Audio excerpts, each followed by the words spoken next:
Morning sa ating lahat, sa ating mga masugid na taga-subaybay sa aming channel. Magandang umaga sa inyong lahat. Kaya nga pala, nandito kami ngayon sa isang supermarket upang kami ay maghahanap ng leak sa olive section. Ang olive section kasi ay maalat, kaya madalas na nakakalik ang system at ang tubo doon. Kaya ito, hanapin natin.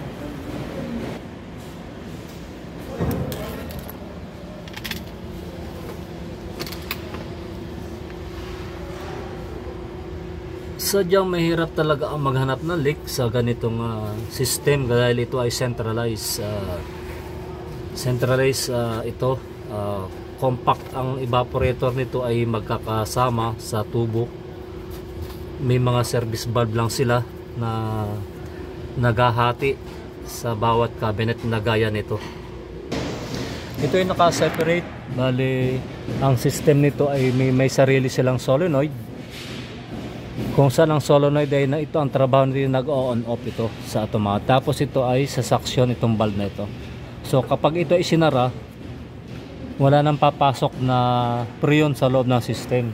Kaya ganito mas maganda dahil kapag may problema ang isang cabinet ay hindi maaapektuhan yung ibang cabinet dahil may isasara agad ng maintenance yung pipe na papunta sa doon sa loob, sa pataas ng liquid line at suction. So ang preyon nito ay dire-diretso lamang sa ibang system, so hindi maapektuhan sila na lalamig pa rin yung ibang cabinet. So ang maapektuhan lamang ito lamang may leak na ito at isasara lamang itong valve na ito hanggang sa mahinang yung leak ng cabinet. So hinahanap din namin ang leak dito sa area na to dahil kadalasan ay dito nagli-leak sa area na ito. Yan. Maalat kasi ang olives. Ang alat kasi ay natatalo itong copper. Natatalo siya, nagkakaroon siya ng parang kalawang. Kung mapapansin nyo yung kulay blue na yan. Ayan. Yan ay parang kalawang yan. Yan madalas nakakalik. So narito yung leak niya. Kung mapapansin nyo ito, yung butas na yan, ito. Ituturo ko sa inyo kung nasa yung butas. Ito, ayun. Ito yung butas niya, ito. Bali, kiniskis ko na yan kanina. Manipis kasi ang tubo nito. Mahirap hinangin ito dahil ito ay napakasensitibo nitong ganitong evaporator. Pag nainitan yung iba, nadadamay. Nainita lamang yung isang coil, halimbawa ito ay nabubutas na rin, kaya maselan sa paghihinang itong ganitong klase ng evaporator. Kaya masusing pag-iingat sa paghihinang nito. Kaya lang kung minsan siyempre hindi naiiwasan yung madamay yung ibang tubo dahil nga sa apoy. Kaya tingnan na lang mamaya kung paano hinangin ito sa paghihinang namin. So ibabakin pa natin ito mamaya pagkatapos na mahinang para sigurado na malinis yung system natin, walang moisture na pwede makapa-epekto doon sa system dahil maraming madadamay dahil ito ay 5 cabinet ito na magkakasama. Nakasara na ang valve nito kaya wala na siyang preyon. May sara na. عندنا نروح اوريله هنبغى زي كده واحد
Bale, ito yung aking hininang kanina.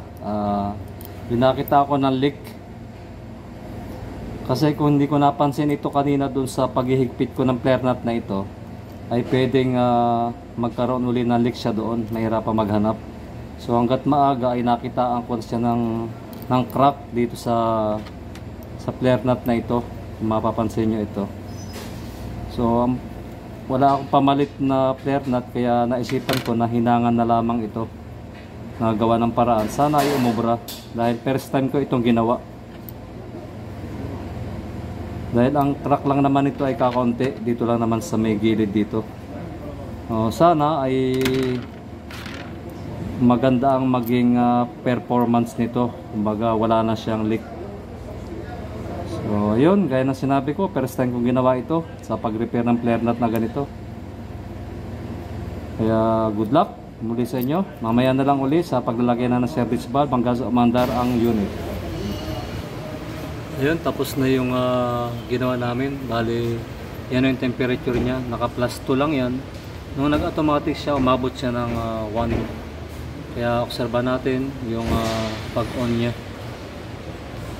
yung ilalim. Bali, isang cabinet lang naman itong ginawa natin. Bali, ito bubuksan ko to para mag-on agad. So ayan na. So tinatin kung saan siya mag-on. Bali, binaksan ko kasi yung yung salamin, yung window niya, para mabilis lang bumaba yung temperature at aandar na rin siya. Okay, aandar ng 4 yan. Hintayin natin. Yan, yung nag-blink yung amandar na, sa 4 siya amandar. Naka-automatic siya ng 2. Differential niya ay 2. Kaya yan, 4 amandar na siya.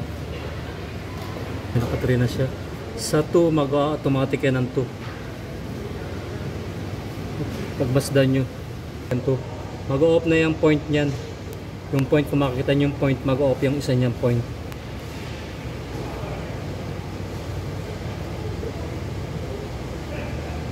Yung isang point, yung nasa kanan, mag-off.